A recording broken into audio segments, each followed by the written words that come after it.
বাংলাদেশ জামাত ইসলামী আলহামদুলিল্লাহ ইতিহাসে অনেক চ্যালেঞ্জ, অনেক বাধা অতিক্রম করে আজকের এই জায়গায় এসে দাঁড়িয়েছে। আপনারা জানেন আমাদের কলিজার টুকরা এক এক করে 11 জন শীর্ষ নেতাকে আমাদের বুক থেকে কেড়ে নেওয়া হয়েছে। একজন ছাড়া বাকি 10 জন দুনিয়া থেকে বিদায় নিয়েছেন।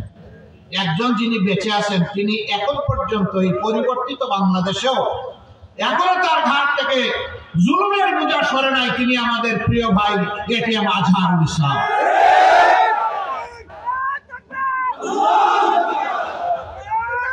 আমরা সরকারকে যথেষ্ট সময় দিয়েছিলাম।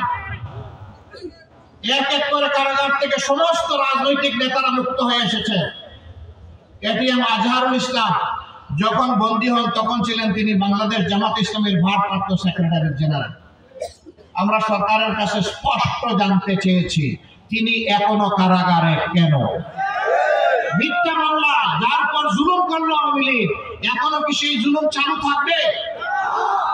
এই জন্য এই দলের একজন ছোট্ট দায়িত্বশীল হিসেবে আমি ঘোষণা করেছি যে আজহার ভাইকে ভিতরে রেখে আমি আর বাইরে থাকতে চাই না।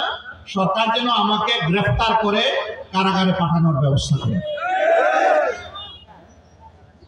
আমার সম্মানিত ভাইরা, আজহার ভাইয়ের মুক্তির সাথে সাথে বাংলাদেশ পুরোপুরি মুক্তি পাবে না, তবে একজন মুসলিম মুক্তি পাবেন ইনশাআল্লাহ। বাংলাদেশকে মুক্ত করতে হলে এই দেশের যুব সমাজকে এগিয়ে আসতে হবে।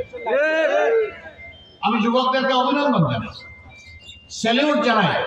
টানা 15.5 বছর আমাদের উপর জুলুম চলেছে আর আমরা আন্দোলন করেছি সরকারকে, ফ্যাসিবাদী সরকারকে ক্ষমতা থেকে সরায় বাংলাদেশকে মুক্ত করার জন্য।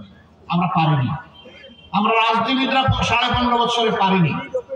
কিন্তু সেই সমস্ত কষ্ট, দুঃখ, যাতনা, জুলুম একত্রিত হয়ে যে শক্তি তৈরি হয়েছিল আমাদের ছাত্রদের নেতৃত্বে, সেই শক্তির বলেই আলহামদুলিল্লাহ বাংলাদেশ মুক্ত হয়েছে ফ্যাসিবাদের কবল থেকে।